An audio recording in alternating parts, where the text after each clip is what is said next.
Pushpa impossible serial के सभी fans को मेरा नमस्कार। तो आज के एपिसोड में कुछ अच्छा दिखाया गया है और पुष्पा के पिताजी के अतीत के बारे में यानी कि कांजी भाई के बारे में यह दिखाया गया है कि किस प्रकार उनकी मौत होती है। पुष्पा को जुगल बताता है कि पुष्पा ये तो बात तुम जानती हो कि मैं भी सेतलवार परिवार का ही लड़का हूँ, यानी कि उसी घर का वंश हूँ, लेकिन मैं तुम्हारे पिताजी का यानी कि गुरुजी का बहुत ही बड़ा भक्त था। लेकिन मेरे भुवन काका जो थे वो पूरी तरह से व्यापारी व्यक्ति थे। वो चाहते थे कि पटोला का व्यापार इस गांव से किया जाए और देश विदेश में पटोला को बेचा जाए और अपने व्यापार को बढ़ाया जाए।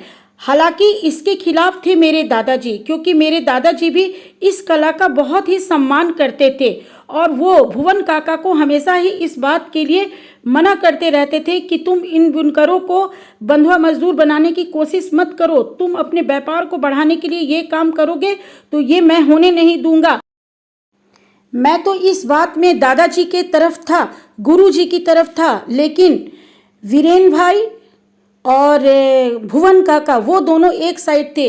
वीरेन भाई और भुवन काका दोनों ही चाहते थे कि पटोला का अंतर्राष्ट्रीय व्यापार किया जाए, इसलिए वो दोनों उन बुनकरों को पटोला के उन बुनकरों को बहकाना शुरू करते हैं जो बुनकर कमज़ोर रहते हैं।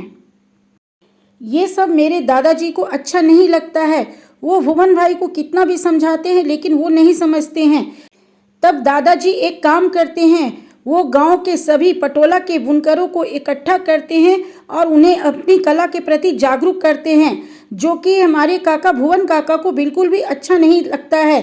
बार बार दादाजी भुवन काका को रोकते हैं कि तुम मेरे बीच में मत आओ, मुझे गांव को अच्छे से संपन्न बनाना है और ये गांव तभी संपन्न बन सकता है जब पटोला के सभी बुनकर अपनी कला का सही उपयोग करेंगे, वो ज़्यादा खुद कमाएंगे अपनी कला से, तभी ये गांव संपन्न बन पाएगा। लेकिन भुवन काका और वीरेन भाई को ये बात समझ में नहीं आती है। उनके ऊपर बस यही नशा छाया हुआ है कि किस तरह से पटोला के इस व्यापार को हम अंतर्राष्ट्रीय व्यापार बनाएं और बहुत सारा पैसा कमाएं, और इसके लिए वो लोग एक प्लान बनाते हैं। इसके लिए वो लोग मुझे भी बुलाते हैं। मैं जाता तो हूँ लेकिन कहीं ना कहीं भुवन भाई और भुवन काका और वीरेन भाई के इस बात से मैं राजी नहीं होता हूँ, क्योंकि मेरा आत्मा गवाह नहीं देता है कि इन बुनकरों के साथ इस तरह का अन्याय किया जाए। लेकिन मैं कर भी क्या सकता था, मैं चुप रहता हूँ। कुछ दिनों के बाद दादाजी की मृत्यु हो जाती है तो भुवन काका बिल्कुल ही आज़ाद हो जाते हैं और वो धीरे धीरे गांव के उन पटोला बुनकरों को इकट्ठा करना शुरू करते हैं जो आर्थिक रूप से कमज़ोर हैं, जिनका कि आर्थिक रूप से इतने कमज़ोर हैं कि वो अपना घर परिवार नहीं चला पा रहे हैं।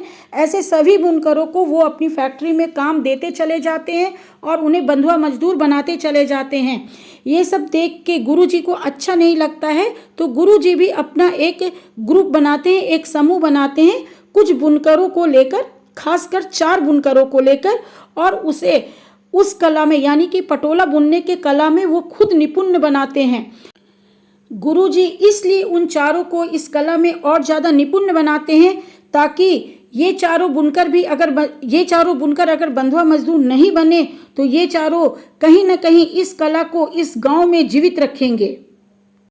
लेकिन एक दिन अचानक एक साथ इन चारों बुनकरों की मौत हो जाती है, और वो भी मौत अस्वाभाविक मौत। एक साथ ट्रक से एक्सीडेंट होकर, दुर्घटनाग्रस्त होकर इन चारों की मौत हो जाती है। इनका मृत शरीर देखकर मैं तो रो पड़ता हूँ और गुरुजी भी काफ़ी दुखी होते हैं। वो समझ नहीं पाते हैं कि आखिर यह सब कैसे हो गया, ये कैसे हो सकता है कि एक साथ चारों की मौत हो जाए। गुरुजी भी काफ़ी दुखी रहते हैं। ऐसे में उन्हें समझ में नहीं आता है कि क्या किया जाए। दूसरी तरफ वहीं पर भुवन काका बहुत खुश नजर आते हैं और वो तिरछी नजरों से गुरुजी को देख रहे होते हैं। कुछ देर बाद वो वीरेन भाई को कहते हैं कि तुम गुरुजी को जाओ और पीछे से वो बात कहो जो मैंने तुम्हें सिखाया है। उसके बाद वीरेन भाई गुरुजी के पास जाते हैं, पीछे खड़े होकर वो गुरुजी को कहते हैं कि आज जो इन चारों की मौत हुई है इसके जिम्मेदार आप हैं। अगर आपने इन्हें अपनी कला में निपुण करने के लिए ग्रुप न बनाया होता, इनका समूह न बनाया होता, तो आज ऐसा नहीं होता। मैं चुपचाप ये देख रहा होता हूँ। आगे वीरेन भाई गुरुजी से कहते हैं कि अगर आपने इन्हें अपने पास नहीं रखा होता, आज ये हमारी फैक्ट्री में काम कर रहे होते तो इन्हें अच्छा खासा पैसा मिलता, ये अपने परिवार के साथ जी रहे होते। लेकिन आपने अपनी इस कला को बचाने के लिए इनको गरीबी में मार दिया। आज आप इनकी मौत के जिम्मेदार हैं और कोई नहीं। मैं भी ये बात सुनता हूँ तो मुझे काफ़ी दुख होता है, लेकिन मैं वीरेन भाई से कुछ नहीं कह सकता हूँ क्योंकि वो मुझसे बड़े हैं। लेकिन मुझे क्रोध भी बहुत आता है और गुरुजी चुपचाप उसकी बात सुनते रहते हैं। जुगल से यह सब बात सुनकर पुष्पा को काफ़ी दुख होता है। वो रो पड़ती है कि उसके पिताजी इतना कुछ सहन कर रहे थे लेकिन उसे कुछ नहीं बताया, और ये बात वो जुगल को भी कहती है। तो जुगल कहता है कि दरअसल गुरुजी इसलिए तुम्हें नहीं बताएं क्योंकि इससे तुम्हारी पढ़ाई पे असर होता।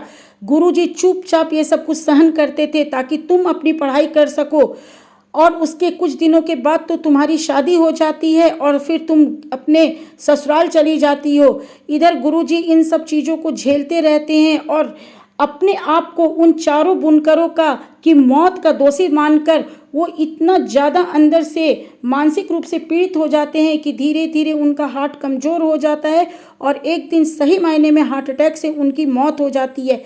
लेकिन मैं यही मानता हूँ कि ये सब के लिए कहीं ना कहीं वीरेन भाई और भुवन काका ही दोषी हैं।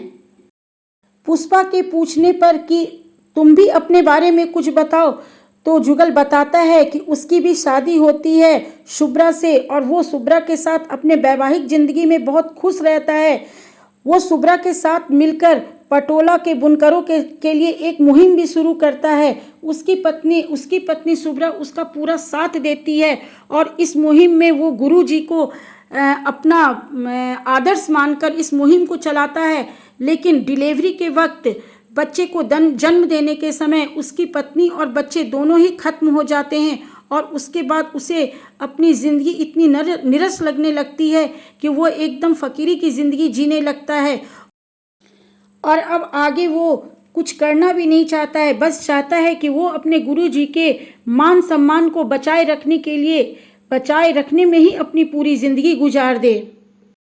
जुगल की ज़िंदगी के सच को जानकर पुष्पा को काफ़ी दुख होता है, लेकिन पुष्पा उससे कहती है कि तुम दुखी मत हो, मैं हूँ ना। अब अपने पिताजी के सम्मान के लिए और तुम अपने गुरुजी के सम्मान के लिए हम दोनों एक साथ मिलकर लड़ेंगे। लेकिन फ़िलहाल के लिए जुगल तुम मुझे अपना हाथ साक दे दो क्योंकि मुझे बहुत ज़रूरी है।